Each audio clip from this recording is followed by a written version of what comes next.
Começa agora mais um programa TV Secor, o canal dos comerciários na internet. Você acompanha o TV Secor todas as manhãs de segundas-feiras, às 10 horas da manhã, a partir aqui dos estúdios da TV Osasco. Nesta segunda-feira, nós temos a visita do nosso convidado aqui para falar sobre o movimento sindical, campanha salarial, junto com o Luciano Leite, vice-presidente do Secor, e o Jorge Nazareno, que é presidente do Sindicato dos Metalúrgicos de Osasco Região. Bom dia, Jorge. Bom dia, Luciano. Tudo bem com vocês? Bom dia, Jorge. Bom dia, Jefferson. É um prazer estar aqui com vocês. Bom dia, Luciano. Bom dia. Parabéns pelo programa. O Jorge é também membro do Conselho de Desenvolvimento Econômico e Social, não é isso, Jorge? Sou membro do Conselho de Desenvolvimento Econômico e Social desde 2003. É o único representante aqui da região que faz parte desse conselho, né? Da região, acredito que sim. Eu devo ser um dos únicos aqui da região. Vou explicar para o nosso telespectador, Jorge, qual é o papel do conselho, esse órgão criado no governo Lula, não foi isso? Na verdade, ele foi idealizado pelo presidente Lula já na sua primeira campanha à presidência da República, quando ele juntou um grande grupo de empresários, de trabalhadores, dos movimentos sociais para discutir planos de governo, né, proposta para o seu governo. E depois que ele assumiu a presidência da República, ele se comprometeu a criar um Conselho de Desenvolvimento Econômico e Social, o que foi feito, que tem representação do país inteiro. Essa participação do movimento sindical, dos sindicatos, na formulação de políticas é importantíssima, né, Luciano? Assim, Jefferson, nós sempre temos essa sinergia com os setores organizados da sociedade. Quando o presidente Lula assumiu o primeiro mandato, todo esse processo de formação de conselhos tripartites, que você junta o setor de trabalhadores, você junta o setor empresarial, mais os gestores públicos, isso já veio de alguns embriões, de algumas iniciativas nos estados, onde as prefeituras progressistas elas já haviam assumido, né? Então não é uma experiência que ela se deu no governo Lula a início, mas uma experiência que ela já tinha sido testada em algumas prefeituras, né, a princípio, e depois em alguns governos estaduais. Então, como o movimento sindical trabalha muito essa questão da formação e dos projetos pilotos, por conta até das assessorias que a gente tem, como sindicatos metalúrgicos, tem lá na sede mesmo do Jorginho, lá o DIESE, né, tem o DIESAT, são vários institutos de pesquisa que acabam fomentando essas políticas públicas, e quando isso sai do papel, né, ou do projeto piloto para as instituições de fato, né, você já vem com essa abordagem preparada. Então, quando uma prefeitura progressista assume uma cidade, ela já tem assim um quadro de pessoas naquela região que já está apta para fazer parte desses fóruns tripartites, né? E fazer a discussão política, não é verdade, Jorge? Eu acho que, na verdade, meu sentimento é que nós já vimos experimentando isso há algum tempo, né? Eu acho que já desde o governo Fernando Henrique, mesmo num pedaço do governo Itamar, se você pegar que as câmaras setoriais, por exemplo, que foi um importante instrumento de discussão de política industrial, por exemplo, com a Dorothea Werneck, na época à frente do Ministério do Trabalho, foi um fomento muito grande a esse tipo de participação. Isso foi implementado um pouco dentro do governo Fernando Henrique. Nós tivemos uma presença forte com comunidade solidária, presidido pela Ruth Cardoso. E o governo Lula deu muito mais gás para tudo isso, né? De envolvimento, a criação de outros, mais conselhos para envolver o conjunto da comunidade, o conjunto dos trabalhadores, da sociedade civil.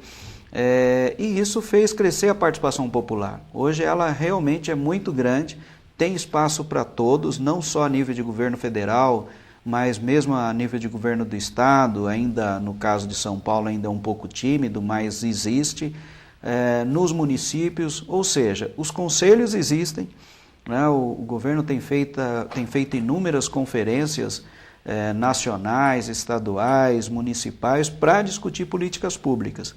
E a população pode e deve participar desses debates, porque muitas dessas formulações depois vão se tornar políticas de governo, e se as pessoas não ocupam esse espaço, vão ocupar aqueles que desejam puxar para o seu lado. Então é fundamental que, quando a gente fala por exemplo, que vai discutir nos próximos dias, fugiu agora, mas nós vamos ter uma discussão importante na área do trabalho, né, do trabalho decente. Uhum. Né? Então vai ter uma Conferência Nacional do Trabalho Decente. Estão acontecendo as conferências regionais. No estado de São Paulo vai acontecer, em alguns municípios vai acontecer. É importante que os trabalhadores, que a comunidade participe disso. O que é esse trabalho decente, no que consiste, o que elas esperam, e com isso ajudar a contribuir na formulação de uma política nacional, de uma política pública para o trabalho decente. Sobretudo no momento em que o movimento sindical e a sociedade em geral tenta provocar discussão sobre a reforma da CLT e sobre a reforma da legislação trabalhista, né, Jorge?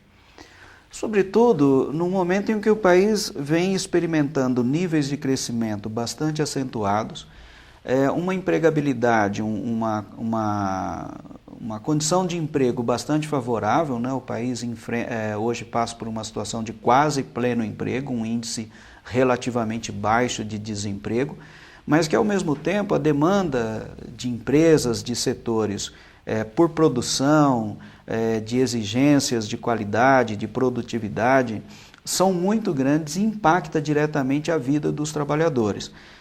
Então é importante que se discuta que tipo de emprego que a gente quer, que tipo de relação que se quer, até onde interfere essas exigências de produtividade, que em muitos casos vem adoecendo pessoas, fazendo com que pessoas tenham problemas com esforços repetitivos, com problemas de pressão no trabalho. Então discutir, fazer uma discussão sobre o trabalho decente passa por tudo isso. Né, por respeito à dignidade no trabalho das pessoas. A gente viu recentemente o caso da Zara com indícios de trabalho escravo, né, se é fato ou não com relação à empresa, que é uma multinacional espanhola, o fato é que a situação existiu, de pessoas trabalhando numa situação bastante difícil. Precária, sim. Não só precária, como de uma remuneração ínfima, para um produto que na loja custa, sei lá, R$500, R$600, sei lá quanto custa uma calça da Zara. E sendo produzida por R$2, né? Quem costura a calça ganhando R$2 ou menos do que isso para produzir cada uma, em condições totalmente inaceitáveis. Degradantes, né? Degradantes. Agora, essa discussão, ela passa, a gente ouve muito falar agora, as centrais sindicais em uníssono, estão unidas aí em torno da questão das 40 horas. Essa melhoria de qualidade de vida do trabalhador passa também pelas 40 horas, não é só questão de empregabilidade, de aumento do nível de emprego, a questão da saúde do trabalhador também passa pela redução da jornada, não é isso? Passa. Essa é uma bandeira histórica do movimento sindical. Né, de uma redução para 40 horas semanais. A gente briga pelas 40 horas antes mesmo de ter as 44. Né? Quando ainda eram 48 horas semanais, nós já brigávamos para que fosse 40. E conseguimos, com a Constituição de 88, conseguimos chegar a 44. Hoje, com o país num desenvolvimento bastante acentuado, a renda melhorando de forma bastante significativa, as pessoas tendo maior possibilidade de crédito, porque a inflação é baixa, é possível planejar mais no longo prazo, as pessoas estão adquirindo bens. Adquire-se motos, adquire-se automóveis, e a nossa malha viária, as nossas condições de tráfego no país não suporta isso. O que antes era uma coisa inerente a São Paulo, falou, olha, as marginais são congestionadas, hoje é um problema no Recife, hoje é um problema em Brasília, hoje é um problema no Rio de Janeiro, é um problema nas grandes capitais, não é uma coisa isolada. Belo Horizonte passa por isso. E as pessoas perdem muito tempo nessa locomoção, porque em alguns lugares, na grande maioria, se privilegia o uso do automóvel, né, com túneis, com viadutos, com pistas alargadas, com isso e aquilo, mas cada vez colocando mais automóveis, em detrimento do transporte público, que continua de péssima qualidade. Né? Temos que reconhecer que houve evolução, não vamos deixar de reconhecer, mas ainda é muito pouco perto da necessidade. Ele não passou a prioridade em momento algum. Né? Não, nunca. E isso faz com que as pessoas fiquem muito tempo no trânsito, ou no trânsito ou no próprio transporte público. As pessoas perdem em média de 2 a 3 horas de locomoção entre a sua casa e o trabalho e vice-versa. Bom, se você soma isso com uma jornada de trabalho que em média as pessoas ficam de 9 a 10 horas dentro das empresas, são 14 horas, são 15 horas. Né? Bom, então que tempo sobra para as pessoas? Então, quando a gente fala em redução da jornada, a gente não fala simplesmente em reduzir o tempo que se fica dentro da empresa, mas se dá condições para que as pessoas tenham um pouco mais de tempo livre. Né? Exige-se que as pessoas tenham qualificação, mas não dá tempo para que a pessoa se qualifique. Que hora que ela vai se qualificar? Né? Fica muito difícil. Então, isso é uma necessidade hoje. É uma necessidade.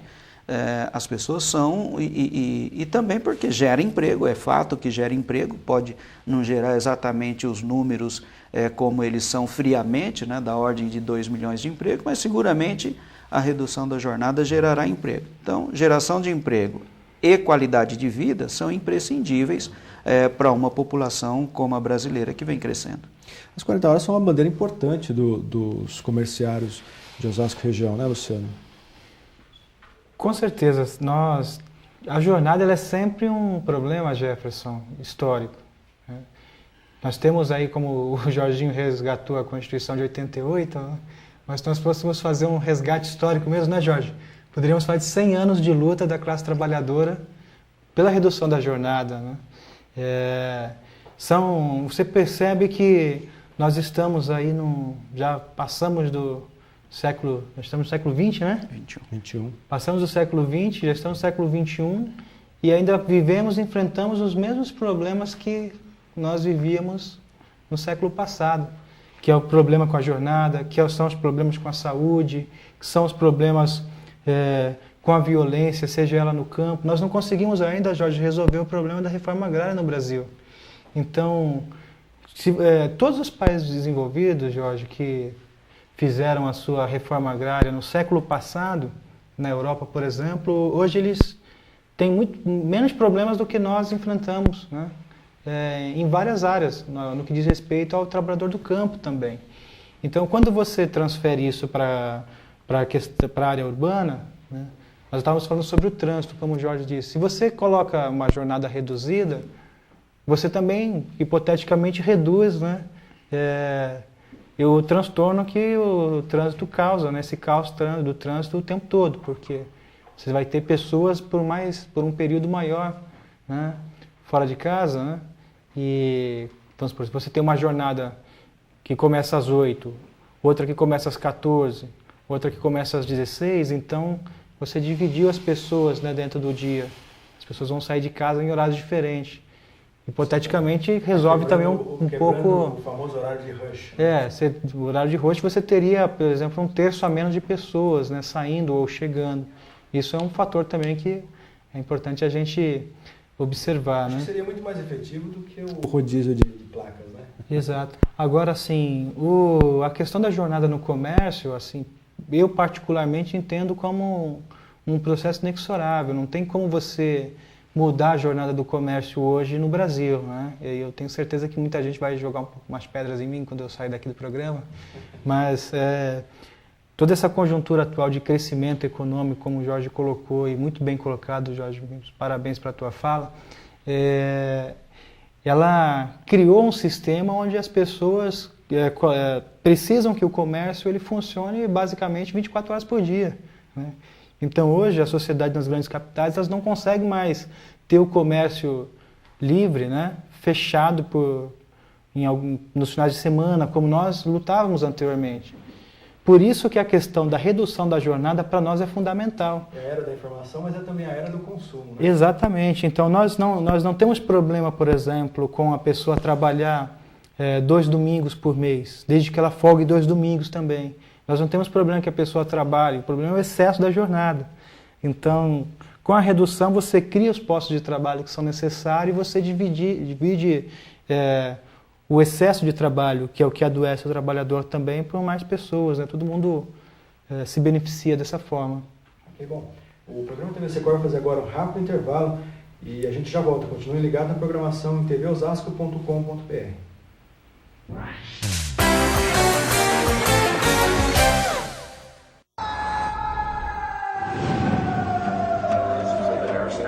Hear that?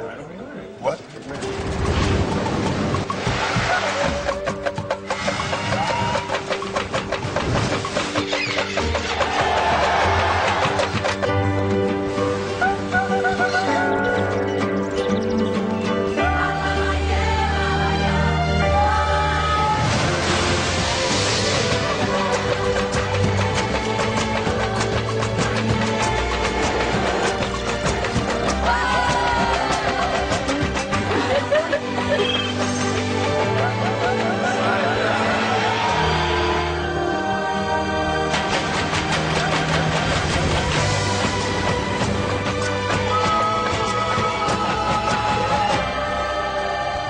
Did you hear that? Brazil is calling you. Celebrate life here.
Estamos de volta com o programa TV Secor, conversando hoje aqui com o presidente dos Metalúrgicos de Osasco, Jorge Nazareno, e com o Luciano Leite, vice-presidente do Secor. Nós falamos agora da luta pelas 40 horas semanais. As 40 horas semanais, elas fazem parte, são uma reivindicação que faz parte das duas categorias aqui representadas que estão nesse momento em campanha salarial. Os metalúrgicos também estão em campanha salarial, né, Jorge? Como é que está esse processo de negociação com o patronato? Bom, nós estamos iniciando a nossa campanha, né? Junto à categoria nós já iniciamos, mas vamos entregar a pauta na próxima semana. As 40 horas, evidentemente, fazem parte dessa discussão. Não é uma discussão simples, ela é bastante complexa, o segmento oferece muita resistência para a redução da jornada e é uma dificuldade realmente fazer essa discussão. Mas a gente tem tido avanços com várias empresas, né? Nós temos um número já bastante significativo de empresas que têm menos de 44 horas, né? Algumas já têm 40 e outras têm menos de 44, 42, 41, 43, isso tem um número bastante expressivo. Mas ele continua pautado, até porque é isso que faz com que ao longo do tempo a gente vá amadurecendo cada vez mais a ideia das 40 horas semanais, e mesmo que a gente não logre êxito nessa campanha, nós vamos continuar mantendo a discussão das 40 horas sempre viva, não só na categoria, nas nossas negociações, mas também junto ao governo, para que isso possa ser um projeto aprovado pelo Congresso e que passe a valer para todos os trabalhadores no país inteiro. Eu acho que há que se lembrar que, como disse o Luciano, são mais de 100 anos brigando para ter uma jornada adequada, então nós não temos a ilusão que a gente vá resolver isso prontamente. Mas são essas discussões permanentes que permitiu que nós chegássemos às 48 horas semanais, que permitiu que a gente chegasse às 44 e seguramente vai permitir que a gente chegue às 40 horas semanais. Então isso é algo permanente, nós não vamos desistir e seguramente quando nós chegarmos nas 40, provavelmente a gente tenha que estar falando em 36, em 38 horas semanais, porque o mundo é bastante dinâmico, as novas tecnologias são cada vez mais presentes, os processos de produção são cada vez mais dinâmicos, portanto, é necessário que se reduza até para que mais gente possa ocupar os postos de trabalho. Países como a França e outros ali na Comunidade Europeia já tiveram iniciativas de redução para menos de 40 horas semanais, não é isso? A França, 35 horas. A França chegou a 35 horas. E essa experiência deu certo? Resultou em melhoria da qualidade de vida? Seguramente melhorou. É claro que os críticos vão sempre dizer que isso não gerou emprego, que isso não atendeu efetivamente as necessidades da França, mas não é verdade. O país tem condições, é um país bastante pujante, de ponta, né? Um país referência em todos os aspectos, em tecnologia, na sua capacidade de intervenção até em conflitos mundiais. Portanto, é um país muito grande. E as 35 horas atende uma demanda do povo francês, dos trabalhadores franceses. O que nós estamos pleiteando aqui está muito acima disso. Nós queremos uma jornada de 40 horas. E seguramente os trabalhadores franceses não enfrentam no seu dia a dia situações como nós enfrentamos aqui.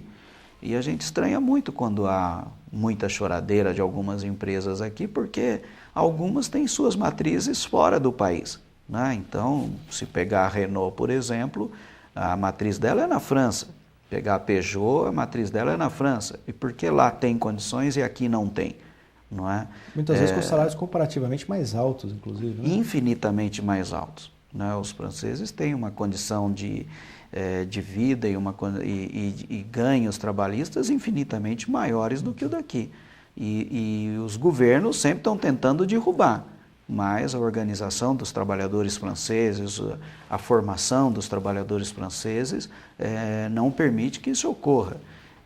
Por isso que a gente também aqui deseja tanto e brigamos tanto para que os trabalhadores sejam não só qualificados, mas sejam, acima de tudo, formados em educação, em cultura, para que reivindique a sua parcela da produção, que está muito aquém, né, daquilo que ele produz. Os trabalhadores aqui produzem muito mais do que aquilo que lhe retorna.